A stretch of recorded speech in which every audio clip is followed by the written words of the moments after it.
Yama ashafone etefo nyina akwaba biem emfamra bedwam dwumadie so Mpensenpensemu ebre enie fada sekese enkoma agudemu mpenfo so de agudemu sem ebre no chi na anoch waba enso tena se de fesem dwumadie ebre free sabre kopense na nkono ebebo medin de akwasi ensia ye ne Mpensenpensemu na ebre fada sekese koma hepa plus mixture the papa na eboa amiatu entidi yade ase enono se na weda no esesa na hone de wanya adrobi amfa moa ambustu immune system wa yade na no bedi agrosa unya hepa plus mixture o man baby eton adrobi ano okwa wonsa ebeka bi atosanso na Franco Trading Enterprise de be ekese phone papa na josuo ene econom ope phone ya ne bo phone beche e de ama TV air condition say ye fridge na wo pa Franco Trading Enterprise na be kan for de ama hwemo e won kran ene kumase esi echi esia aye culture toothpaste ene obia ede echi ne sia ne say na hone ewom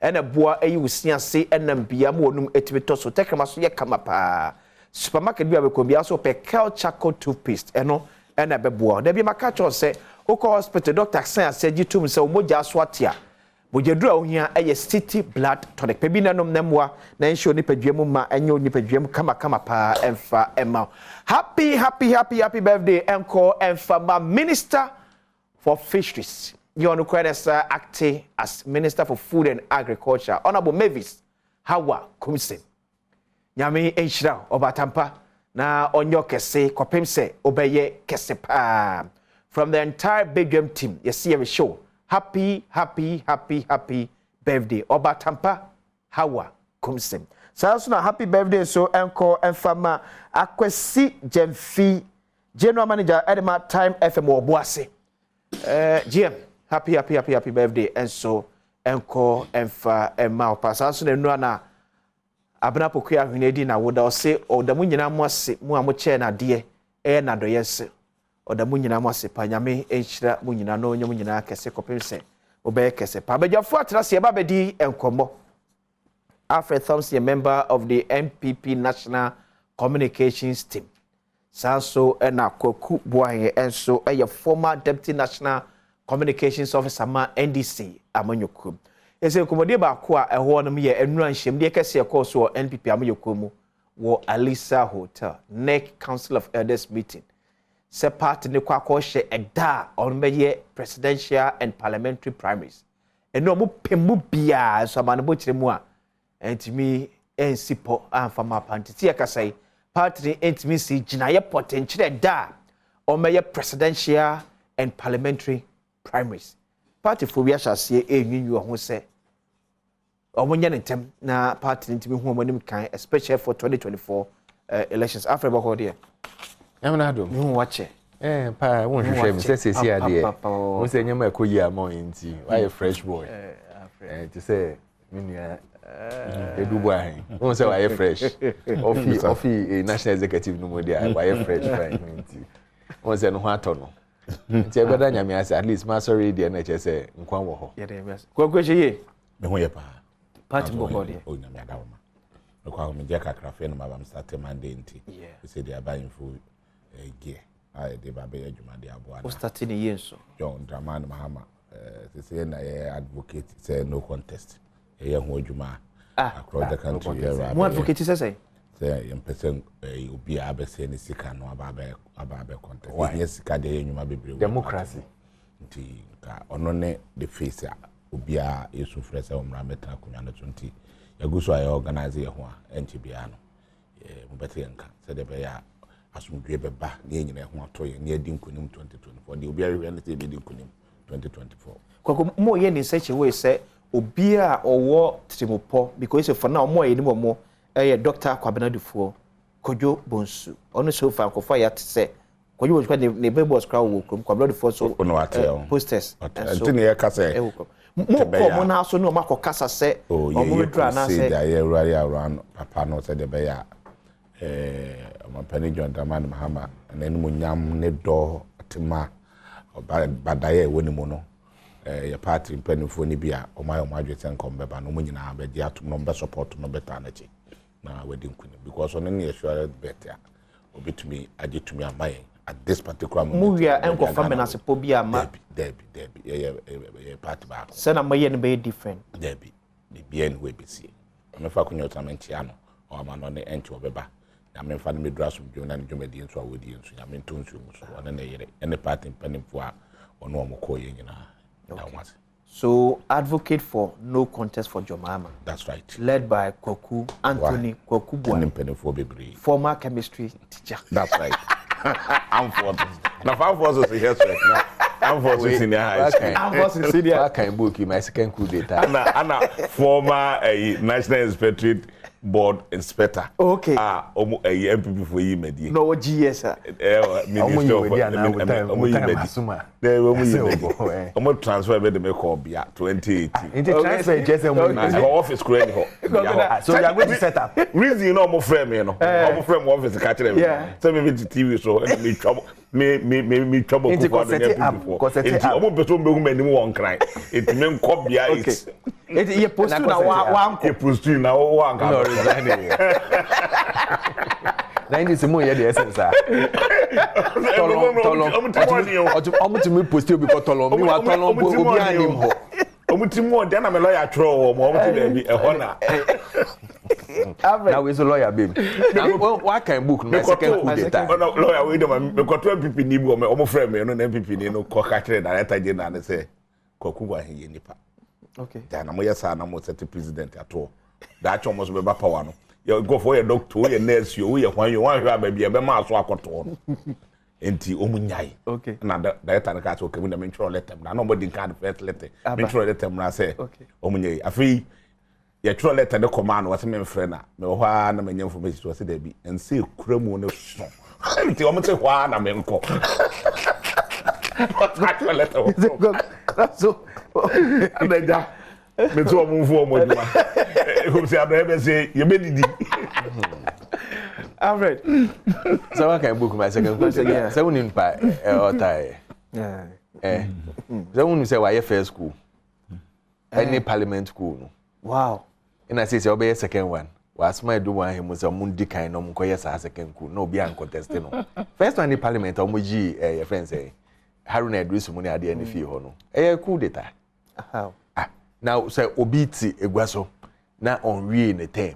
Ana or serve na won kan che na we na fi anyeku e kwa be ne fa so de ne bae ye de ne ba ne ye bona man ye bona papa no to ne bona man bona man ansa na won ye no mo ye discussion ansa ne de ne wo bona man ye say sia ye be ye wo leader when the catch was ya bona man ye fence deputy leader ba ne bona man ye deputy leader in ba out be ka say no one was consulted before that our papers ni headlines in I said nobody was consulted. What's the day before that no man Alfred de ma won say e coup d'etat na say obiti ho no ye ejuma na ho na ye yi na fi anya coup d'etat na do coup d'etat say we don't consult you we just get you out MP ye na fi coup d'etat say we don't consult you okojina to op MP no o ka so okwa ye nye ne leader entina ye no ko bia no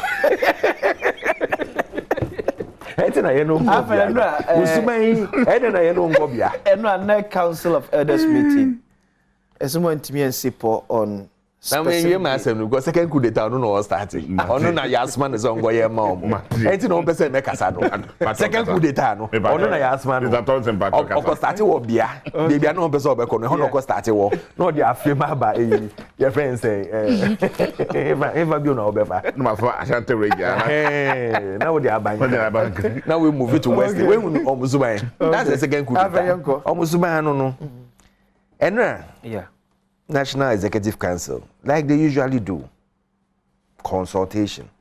No mo koshia no mo kasaye. Na me den chia kesema me nkrofo wa Central Region, especially Cape Coast. Okay. Na nche bia na yen chairman Kutin ofro bia no contest here or year reconciliation. Yeah. Yeah go so yeah bringing everybody on board. Inti me bona baso me chia na peso. Na say unim say honorable me sawa kunzo of here region ho. Yeah. Of a central. E wutu senya. Yeah. East. Na ne no di no birthday nti. Ya min sha ne kesinara. Na mama mo ntina hanka say happy birthday abiki birthday keke mo nko chia. Beko ye wi a don say beko. Enye fe. Na ye kan National Executive Council asemichia yen president ene na be de chie eye Nana Adom Akufo-Addo ene Dr. Baumia ejuma pa omo ya magana man ene omo nyina hia wo ye omo ka National Council no ho omo nyina ko NEC meeting ni bi plus a whole lot of a honor say e bia wo pese wo sesan wo leader wo parliament ni ade a ye take a decision wo as per our constitution, unlike yen crofo na omo ye ku keke omo di jiwu fi ho no. But in the we'll sit down, we'll consult, we'll talk to you. They are all part of it. Until they are there and they will decide that okay, yenfa way inko leader, yenfa way inko deputy, yenfa way inko ha. Then no ko share no kasa pi na titu na jina presidential elections no so. Any parliamentary elections no, especially orphan constituencies no. Eja yen crofone kita 136 no. Say yehwe na 137. Yehwe na yehwede ayebenye film yede aka ho aba back to your original number no. But omo kasa ya na omo hu say omo ye more consultation. Ye coup d'etat wo ye say ye more consultation about it. Inti ye nhwe preliminary na kasa ye nhwe ya form ebi nkofo bia omo nko no nko ye omo kasa omo nkofo nkasa omo nka meeting no hu ni ade MPs no nko constituencies nko bisa my friends party leaders no omo to the grassroots no bisa omo the time omo feel say because usually in a constitution chair say you have to elect your presidential candidate 12 clear months before the elections until around November December there na electing no yeah there and the same with the parliamentary and other things na by early next year so that one want to be by na settled in term na moving but you are looking at other factors too. Other internal factors. Yeah, to me, so other internal factors. And you know, Ebi Musa said, if the party constitution are clear as to the time more or somebody elected a leader to lead more party for the next general elections, why should they setting the date no be difficult? Because you know what happened prior to 2020 elections. Date no was set and that back and forth, we see because at this time, there's a new phase coming on board in T. And now say there should be a deeper consultation beyond what the constitution. Party constitution, what does it say? It says at least 1 year to general election. So you can do it before. It says at least there should be 12 calendar months. What has been the precedent over the years? Oh, it depends. 2008, we started early. We started very early in the preceding year before the election year. Okay. So yes, and flag bearer and that was when the whole lot by mu. And right now, you who say number no bro 5. No, definitely there will be a super congress before there will be the normal congress near there. So I mean, party no say CCI decided say next week in year elections are. Our constitution. It still spells out the 12 at least the 12 calendar months before the next elections. So I think they are doing the right thing and they want broader consultation in all these things. But I don't want to believe say super delegate conference they can't want to be this decision taking a year difficult. No, you have to take in a lot of consideration, which you are pushing me to say, but I won't say. The American chairman said the party are looking at internal issues, internal structures, and also don't forget that once you are in government, things are different from when you are in opposition. So you should also take certain things into consideration because Mufa flag bearer area it brings about other repercussions able to be affected party running of your party, your government. Until all these things come into play. Until and that's why they said let's do broader consultation. Let's get everybody on board. Let's buy into the hearts and minds of our people, and then we are you to me they are too.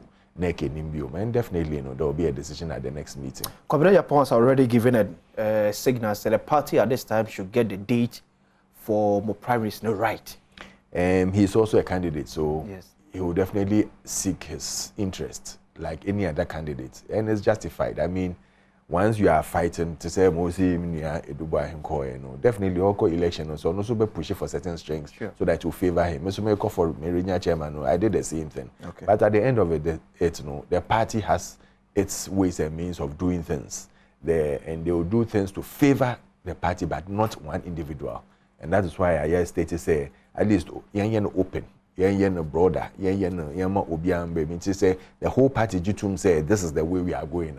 That is how we would go. Okay, so your friends said that's going to be the new norm. Say when the party gets to a crossroad like this, there's going to be a broader consultation before the party arriving at a decision, so that no be any aje. Okay. But as Alfred Thompson, a member of the NPP National Communications team, himself with minority leadership, we issued. But say there's going to be a NEC Council of Elders meeting. Be. Tuesday. Tuesday. I said, "Look at Yaba." Waba. It's a meeting, Akoso. Omaye. Council of Elders night a meeting every day. Only parliamentarians and here. Okay. BBI fine. And you say the untiase, you must say changes no. Ena model kosa. The party kase we are. Don't mean to non sign beam. Party not to individual be our party, or party. Into one said decision, General Secretary didn't start no, assign. Unless say Tuesday meeting, how do do General Secretary sign letter. Na ya appointed. Ujiwa home. Letchana. What actually letter why I point to our bush or put in any idea, winning any idea. No, what actual letter would say, oh dear, young child from Maubium. But I learned some more Council of Elders meeting, you postpone your party being cool. I learned by Council of Elders meeting more postpone because how do today, Muntaka and postpone your my our family said near General Secretary, the call, Speaker Honum, and a year Juma. Despite numerous calls from your party, said leader Naka say we are man the concert in speech.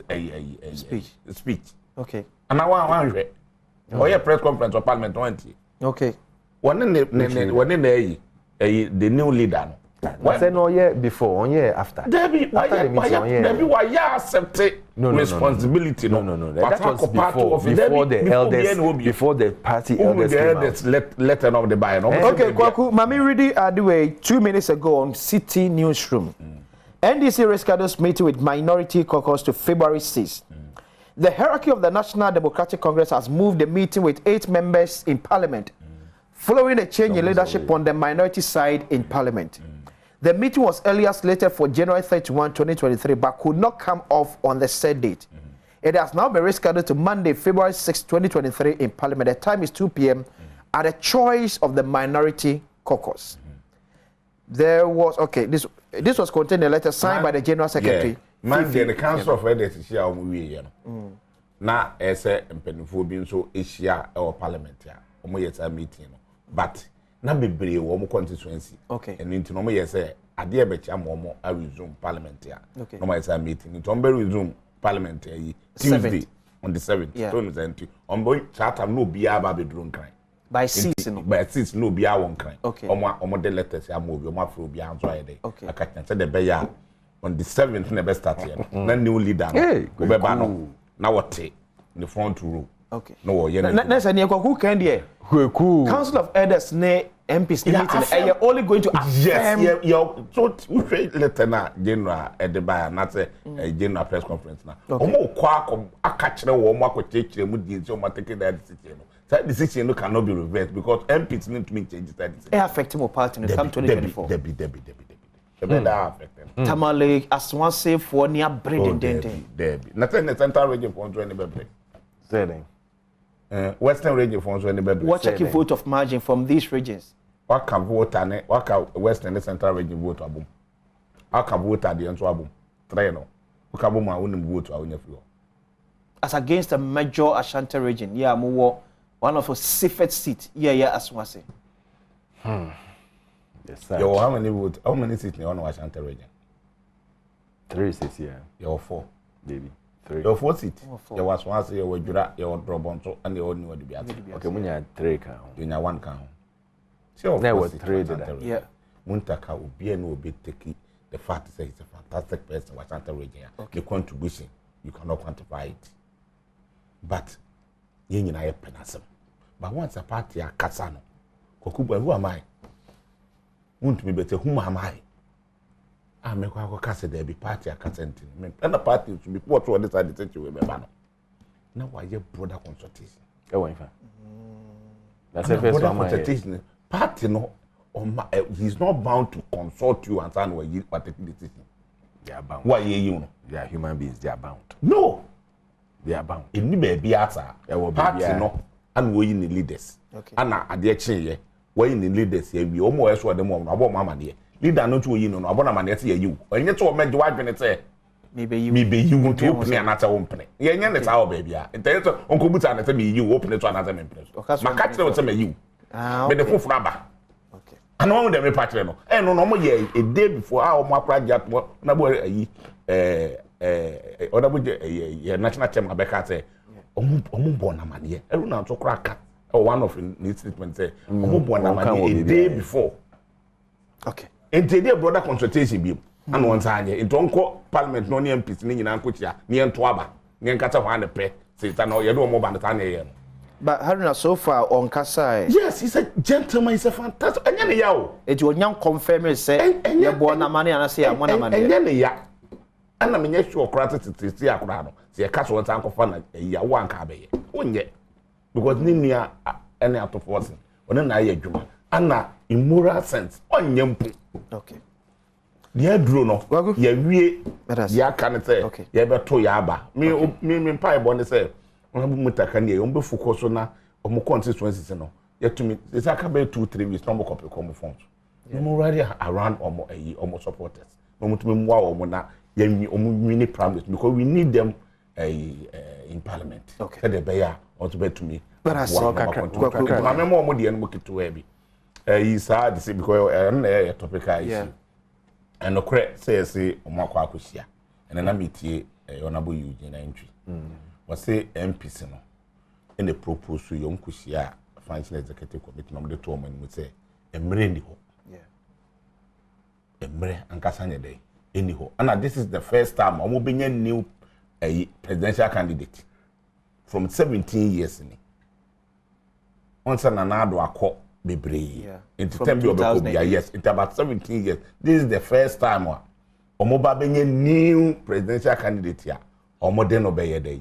Ebichling. Okay. Inti omko propose say senke beya omonto special delegate conference no. Omonto nentem bese East. Okay. Inti nkabe 4 months time. April May one. Yes. Okay. That time no more yebeyi omo to me ample time about 4 months.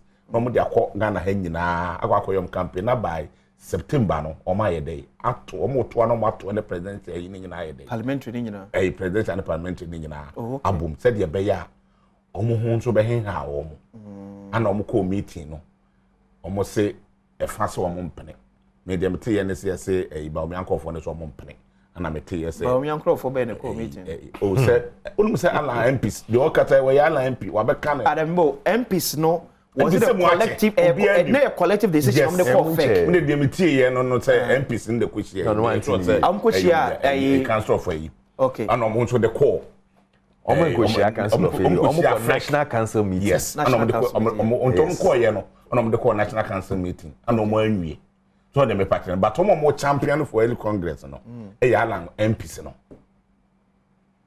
omo ne die animu o tena nsan ala akọ kuma so omo nyina be kasa MPs na omo support ala ni nyina this omo so na kata already true so omo say omo person na si abedu na ba bi economy na duru aba omi a omo tumi nele no a wontumi kasa they say obi e boni din say wa bon wonya ade no omo person na si abedu na e bia IMF kanaba na ne imagine na na so nti na ne tirima ye de now I say omo mpene omo tuni sisi enye to omo so advantage because omo say omo tuni sisi e enko so akufa da mamu omo so na be ginari ayo ka na omo say omo tuni sisi na ayi ba omo alusu okay so omo say omo mpese obenya space ye tuni sisi ya ba omo amo na homodin no e beboa ama Alan atumi akọ nti say MPs ne mu ache 3 go be that say yeah that say we hu say all candidate ni agi kekekeke okay enche bia o say Tuesday omukoshia ye mo ama penosoma even the new leadership na abeye press conference ma omaye mi hwa na ye ntro say say wo kan ade ne chair no e chair say omu nhia ye conclusive on anything they've started consultation me see new leadership no my press conference o my press conference we say Tuesday omu shia Tuesday ama Council of Elders need press conference. Yes, I know. Statement. Everybody should see fire. Press conference. Almost a call. Maybe statement. Okay. Statement. It's a difference. There's a difference between statement and press conference. They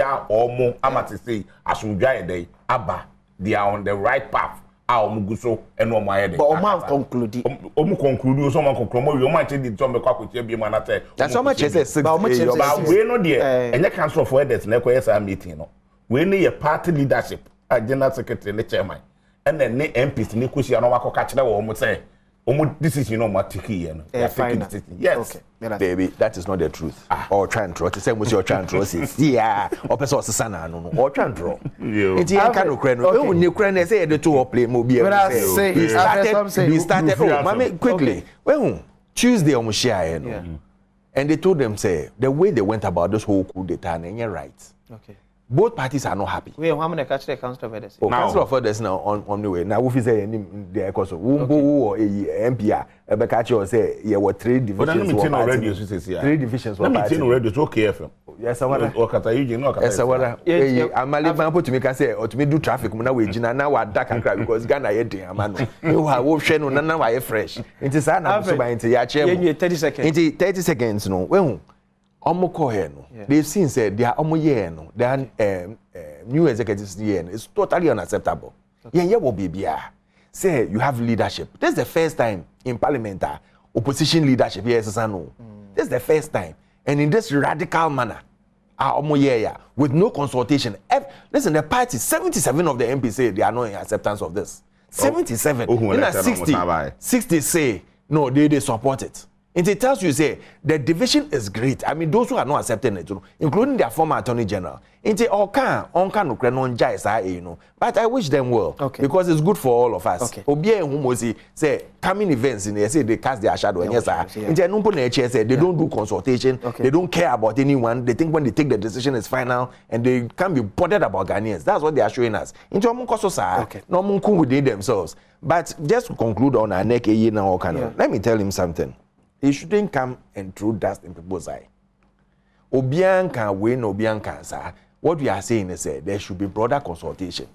What we are saying is they look at other nyama factors so that there will be solidification in the party. Okay. Because the 1 year now at the division bar now obi resign now we but we need to make sure say in such a way say at the end of it all no. Asomdwe na ebeba party no be am resign no be am resign no be abunfo no be am ka say you treating ye.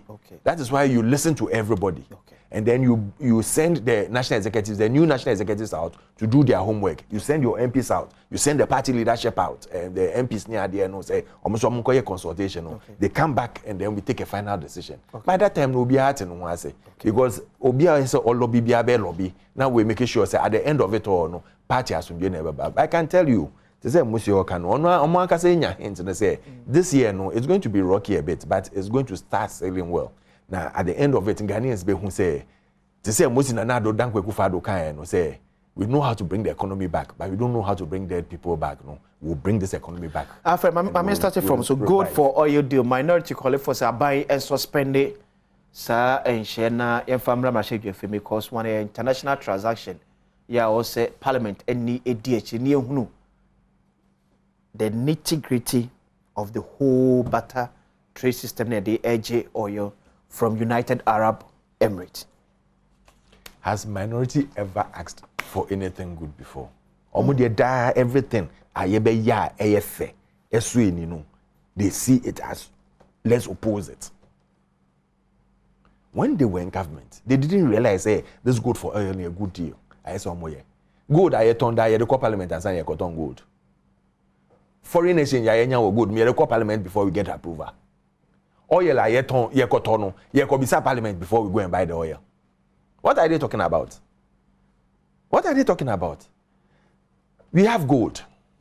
Yes, say we don't want the strainer every time I buy a foreign exchange, so every month, I say you should about $400 million to go and buy crude. Now they buy crude no more. So let us start this innovative step. Ebeboa then I be okay ye ko find gold that ye ton no go for the call outside cotton. So we get cities to buy the gold on a monthly basis. Ye to gold na omo here gold no. First there are two phases to it. Okay. One, omo here gold na omo trading in oil as well no. They can pick up the gold at the current market price no and give you the oil at the current market price. Now it removes a lot of middlemen na ebebim. So the prices will at least be stabilized a bit. Ebema prices now before. Then you bring your oil back to Ghana and serve your people. The other phase, no sooner say, you take the gold, no, you still buy your gold in the local currency. Yeah. You take it offshore, sell it, put it in an extra account, and then offset it with the oil or water. It's also the same as the same barter trader here, but that one the money has gone. There's a person or an intermediary obeji sikano. Okay. Now on obey making sure say they pay the money into the extra account. Then that money is then transferred to bring the oil in. Genius a year yediaba. But we are doing it. They be then can ever be. And pile up to your debt stock. Then can ever be because you are using the CD to do this thing. The only time Ebia Ubaka say you have to also, and it makes Bank of Ghana plan well because by around March, April, no, you get these gold companies, the foreign ones, no, also doing their transfer of their profits near there. So that is where now you plan and you know that by the end of this time, they say $1 so much to make sure that when they want to do the transfer now they've gotten it. So it gives you a proper planning system. Pricing of gold and oil difference Oh yes. Okay, so can it be say a time will be say gold bo betimi akosora ma fu abo aba form? Oh yes. So the can more there be a time the time a gold no bono costro no, then you are making sure that the ounces you sell are reduced. The ounces you sell, because you see you are using a trade off. Total I for na me here yen fa say 400 cedis every month me here for fuel. Me turn me gold 400 cedis me the 400 cedis no koji fuel and accrued. We hu. Until at the end of every month, I say me who say my friends say na ebia me trade ebia 2 ounces of gold for the 400 cedis. Then fuel no menya ebia how many liters? Yen say 40 liters. Yeah. So say gold price cost wrong. That means to be turn 1.5 ounces of gold every time. That means you have the same 400 cedis now. Isn't it good for us? Okay. Then you use that same money to go and offset your my friend saying crude that will be that's important. So it can also be a time and say fuel bo betimi akosoro na gold bo drop it. Yes. So it means that you add more gold. But we have enough gold reserves. If we add more gold, it means PMMC on behalf of Bank of Ghana now better more gold. Yes. Because you are using the price, you are going to inject more. You are using the price of gold on the international market. Yes. As against the price of crude on the international market. So it's the pricing that matches. It didn't make us say it is a quadrum maybe see a more gold. Near the aqua fuel because it be a fuel price. It means here the more gold maybe less amount of fuel. No. Yeah, the more gold budget, the right amount of fuel here for the country. Per yes, per the consignment here. We need about between 350,000 to 400,000 liters every month for crude. Okay. To sustain. And at first bet 10% was 40,000 a buy. Okay. And you see, let me explain this thing to you because someone can say, but 40,000 pen 41,997 pen now. What are we doing? It's a start. You are trying something. So you don't go immediately and buy everything as a bulk. Okay. When there are challenges, what do you do? Okay. So you are gradually going there. Then we move to this are just about 12%, 11.7. 10% of. No, it's about 11.7 something. So let's say it's 12% of Okay. Now you move to 20, you move to 30, you move to 50. Then gradually, you escalate into the 100% margin. Okay. Into 100% margin, then you now here. Okay. So you see, we need to manage this thing in such a way say it benefits the whole of Ghanaians. But I say no quite at that house when say after 30 seconds now. 41% now buy no. I drop it the diesel of my friends in Ghana Goil. On prices now about on that particular Goil nyebio. Go nyebi. Oh, omenyebi. I can tell you. Listen what her. I can forward you there. Okay. Onya kakra. Yen try your Emra na yemeto akomodi ni so. Yes, ababu nyakwa baby Badwam Mpensenpensemu you dey so on Badwam or Adom TV so Kwakuboy a former Deputy National Communications Officer Emma NDC Abuko ni say Anthony. Yes, boss. Good for oil deal. Minority calling for say yes suspending your broader consultation na nkofaka. For from the Kanyeka over 500 billion Ghana cedis na. E order da no. Na meda wasipi na ini ano mo NPP fo enso tada omo ho enwanwa o. Ade. Wona wo se with the good. E kwa kwaje wo yiraba. Okay. Ana ye nyina ye nse Ghana ha. Wo ye business bia eye foreign trader. We have parliamentary approval. Okay. And sana otumi aye day. Aye. Awo mo anim. But then I'm said Dr. Mahmoud Baumia. The desperate attempt Opetro explaining ho or ye no hwe enye yintin. No control beto wo say ye de good ko akoto oye if we say oye ne bo na kotoro amanone. Ye sika no so asay, ye si de no so asay. Tisi ye the good kokoto bayan sisa dollar bium emfam konkoto good nemba ye wo ha no be ka say first consignment eba na ba beduru na ebeboa ama ye petrol no price no kra akofom na ye dollar no so asa akoto satam na petrol no nenam na petrol enenam em say 12 something to 13. Yes. Yeah. To say eco 15, 1540. Yeah. And 15 diesel. Yeah. A year 1590 or so. Ye now sorry ya. Need ye fee say adia om na esie. Say eye no kre. No mo e de good kwa akoto. O yiraba ama eso abete. Am ye ho atoye. Sina na nkwa akofa first consignment aba. Say na nkese nke hunu impact e no kra. Yete nke hunu impact bi wo. Na nka dollar no kofom kakra. Ade impact my. Dollar no sat man kofa ba na dollar na 11. Tete dollar na do 13. Inti eson fa so ni say. Okay. Petrol no nso a na nam 12 no say do 15 no. A wo na ase so kofa ba eso bete no. Eson fa so ni say. Okay, o kwa e kosoro.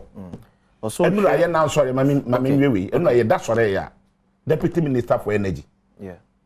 You know, Japamesa. What's it a dollars near the Kotoye? Go to net. What's it any good, baby? First consignment nearby. Oh, Master, connect and then come ticket, trouble on the giddy. A trouble about me and other cat. I walk here. Send Tron doors or do. And Trono. What's it and Japamesa, I bet you just say, and you good. And ye de kofa first consignment ne buy na dollar ne de kofa buy enti adan na mo so la mo da Ghana for adan na mo kan okure de kokora ba kokora me wonto ye and in the case gold mine e Ghana ha gold mine e Ghana ye obi ha nyamrofo ne dia mining companies e Ghana ba kokora ne wo Ghana ni dia ye de kakra na wo NPP for to ton bebre amatete ni nyina free ensa ba choma me ka tanyum ya na afred aye ni mining company obuati gold mines enye dia meboa kira no enye dia takwa gold mines enye dia emrofo dia omo tonwa omo tua no mo de kwa blochiri wate say inu ya no mo omo tumi akwata company to enu ho omo akoto gold de camera akora akọ because that mom kwaji no wa blochiri baaye omo de camera di ekire ko airport mata wo de mama ka sanwie we fa chemi o ka mama o mama e de ya wo ba finfin sa mesra wo de mesra mama let me so aban me ati ase se eye last scale minus no on believe you meton 20% of omu gold ana me busa se mate ase o aban aka na me busa se e no kre what say one na ese so odin ka pra the gold na ko to biaba ana ye nso ene deputy minister for energy tinya no kre the cities ana me see you need NPP. Honorable Japamesa. Yes. Okay. Who bet my friends is yeah. Okay. and never say Kwame Nkrumah tickets. I do a day again on it, but me anya de keto work Okay. So, ama me say, you know me people for kwaje besia. E wa bruchiri. But with you, the camera in the Kusia airport to Tomako no aba. On guy. Let me confirm the Kwaku Ekano. City Newsroom. Yeah. Ghana paid cash for 40,000 tons of oil instead of gold. That's right. Ejapamesa confirms. That's right. The Deputy Energy Minister, Andrew Ejapamesa, has confirmed that the initial consignment of 40,000 tons of oil brought into the country under the gold for oil policy was purchased with cash instead of gold. His disclosure comes after several calls by industry experts such as the Institute of Energy Security, COPEC, for the government to disclose the quantity of gold in exchange for the 40,000 metric tons of fuel as they raise questions over viability of their deal. Speaking to City News, Mr. Mesa said the companies they dealt with initially did not have the capacity to exchange gold for oil. Quote, the policy actually started with an intent to do strict barter for gold and petroleum products. But it became apparent that any of the international oil trading companies that do not have a commodity link to deal with gold on their behalf will be excluded from the policy. But another gold. Maybe because the main meeting was the main meeting was no. We developed the policy such that we were operating two streams. Thank you. One was direct barter, and the second was monetizing the gold. Thank you. So we can pay for IOTs that were not other commodity focused, but solely petroleum products. So the test run that we did was actually paid through the second route. Thank you very much. Is it Minya, enti gold na oil na de buy no tap do ati say e sika na de ko buy. Yeah. Because it is the second route. E dia ne ntro. Aye nuanman people for ana etoda mu twantro kire Ghana for sa e dey bone ne aye mo mu twantro in any case mo se mo toto good na mo de akwakofa awo yiraba many companies na nyodia mo se de eti nimu mo kodi no mo kodi ayi kura wo fra staff house kenke se lo amakodi aba no mu di ho keke de camera koi e ko twitwa ho picture vaccine first ayi de manko we tukura IMF oba om ko chom go airport ono mo say IMF for bagado say you no kresa mo to gold wa come first consignment amokoto free go money gold money company to no come the camera be di akira akọ akototo so mbeto amamoa obi ono broni di tika be ti wabotu owie wode na ade nyina akọ individual at to gold no wo de ayi asojafo ochiesi wo mo small scale money foi a omo ye Ghana fo nti wodi asojafo ochiesi wo mo kum be go nwuram obe de gold aba ka say omo no nyina obe de ono mo sia we omo beton de am wode na no na aka wo ma tobi am wo hunu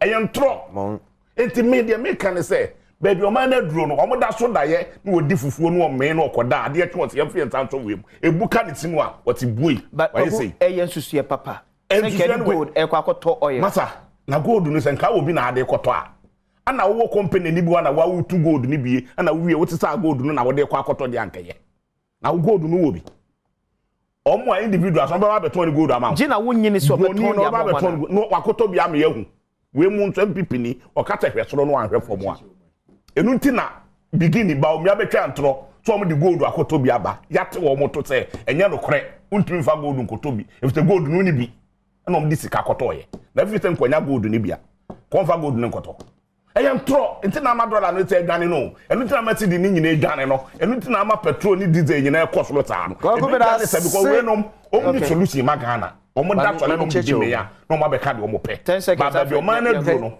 ye hia wodefo e se John Dramani Mahama ana obeboa ma Ghana afa na tuma pesa na ye Yakopon boa papa no be ba be ye president na amani huna simple solution no mo do makoko e important because the old Ghana ye die tete mo to no tata e bi before ye Ghana tete tata o tu ya no a te me ye ya kwaku be that mama mo time after 10 seconds I'll explain something to you. Me kasa first time no I stated categorically say a two routes what di dollar omo ntehwe ase ya omo ya ni de Me catch you say either we deal with the company that does commodity exchange or we use the my friends and gold no yeah the gold the gold the money pakro no na yeah the exchange na